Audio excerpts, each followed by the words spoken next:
sa isang dakila at makasaysayang aktibidad na ito. Narito tayo ngayon mula po sa iba't ibang sektor ng lipunan, iba't ibang relihiyon, iba't ibang samahan at sangay ng pamahalaan upang isagawa po ang ganitong mapayapang pagkilos. Gaya po ng ating tema, pambansang rally para sa kapayapaan. Isigaw po natin ang kapayapaan! Kapayapaan! Kapayapaan! Kapayapaan!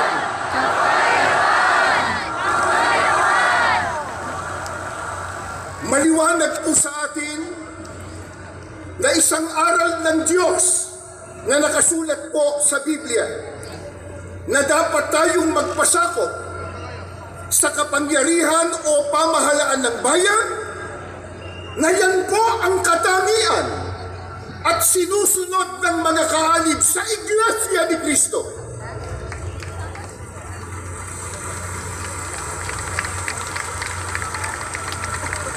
Patuloy din po natin iginagalang at pinaninindiganan ang simulain ng paghihiwalay ng pamahalaan at relihiyon na itinatadhana po ng ating saligang batas.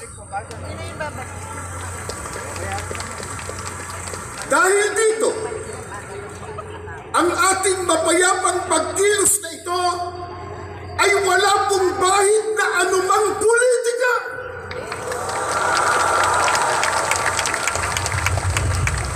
Ni hindi po tayo nanghihimasok sa mga pinuno ng ating bayan sa pag-uukit nila ng pamahalaan.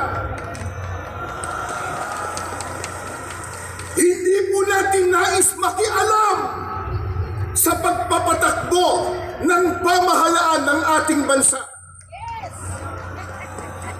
Ano po ang nais ng maraming kababayan po natin at ng anaw-anaw na kaalib sa Iglesia ni Cristong narito ngayon?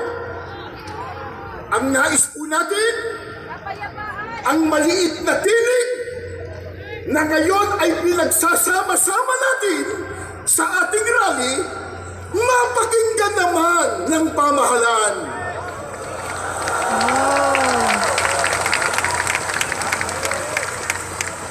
Bago tayo matipon dito kaninang umaga, meron pa po kaming nabasa at narinig, isang politiko nakalulungkot, bago pa sumikat, laos na.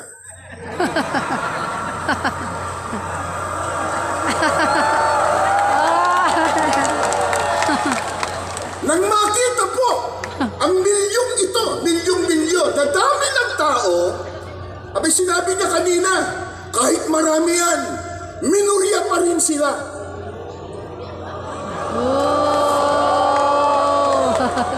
Sino ba nagsabi sa kanya na tayo ang mayorya? Pero, sa dami natin ngayon, at sa lakas ng tinig ng mga mamamayang Pilipino, parang tayo na ang nasa mayorya.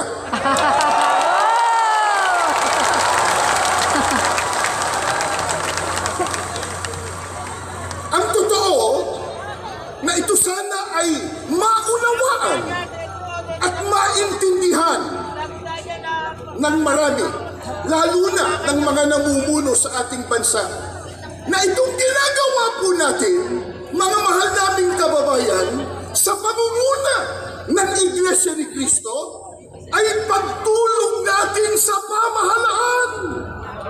Yes. Yes. Tama. Tumutulong tayo sa kanila na kanilang makita, na kanilang madama ang tunay na damdamin ng taong bayan na naglukluk sa kanila.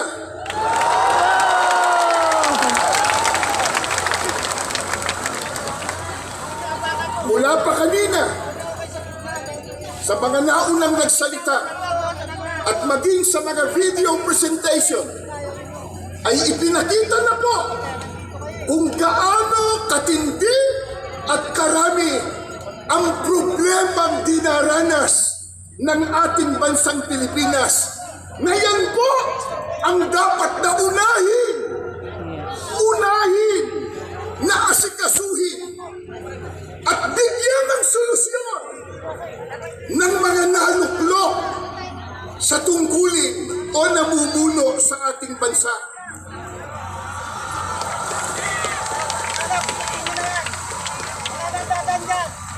Nakalulungkot ang inuuna ng iba sa kanila, yung mga nagbubunga ng awayan, nagbubunga ng hituaan, na alam naman nating lahat na ang ginagawa nila, pamumulitika lamang. Tulad ng isinusulong nila na impeachment ng pangalawang Pangulo. Sinabi na ng ating kagalang-galang na Pangulong Ferdinand Marcos Jr. at alam na po ng marami nating kababayan Pilipino ang totoo nating lahat. Kasi po, kahit mahihirap lang ang maraming Pilipino, manurunong naman tayong umintindi. Hindi tayo mangmang. Isigaw nyo nga, hindi mangmang! Hindi mangmang! Hindi mangmang! At lalong hindi tayo bobo.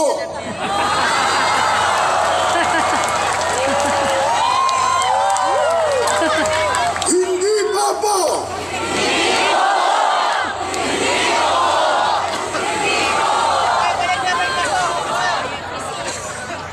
Sana marinig yan ng isang abogado.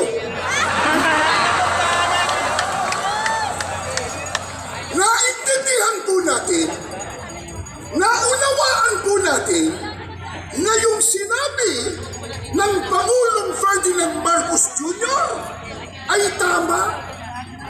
Totoo na yung isinusulong nilang impeachment laban sa pangalawang Pangulo hindi po makatutulong. Hindi po makapag-aangat ng kalagayan ng pamumuhay ng kahit isang Pilipino. Ang tanong,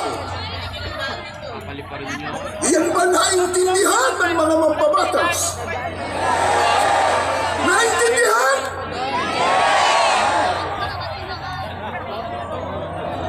May ginawa silang manifesto raw na sila daw ay nagkakaisa na suportahan ang Pangulo ng ating bansa. Kaya lang, nakapagtataka, ang kanilang ginagawa, kabaliktaran. Sa pagkatahasa nilang sinasalungat, kinokontra yung sinabi ng Pangulo ng Pilipinas. Mga kaibigan, mga kababayan, at mga mahal po namin mga kapatid, hindi maikakaila, matindi na ang problema nararanasan ng ating bansa, lalo na po sa ekonomiya. Hindi po ba yan ang dapat talagang unahin at bigyang solusyon, bigyang prioridad ng mga namumuno sa ating bansa?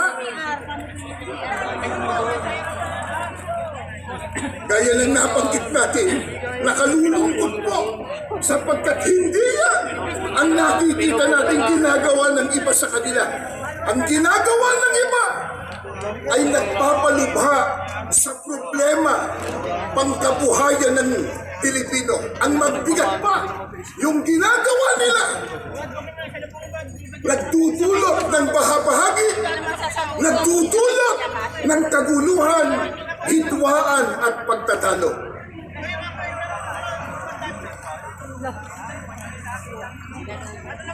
Alam po ng lahat, marami ang naghihikahos. Marami ang walang trabaho. Hindi pwedeng ikailayan. Nasa estadistika po yan. Isang araw lang, kahapon, di ba? Inilabas sa isang survey na 63% sa mga Pilipino ang nagsasabi na sila ay mahirap ang pamumuhay. Yan pong estadistika na yan. First, una, sa mahabang panahon, 63% nagsasabi, mga Pilipino, na sila po ay napakahirap ang buhay. Marami po ang salap na salap sa mga pangunahing pangangailangan. Pagkatapos, nakalulungkot pa, hindi matapos-tapos ang mga kalamidad sa ating bansa. Sunod-sunod na mga bagyo, pagbaha, pagputok pa ng bulkan. At nariyan pa po ang mga digmaan at kaguluhan sa iba't ibang panig ng mundo na sa ayaw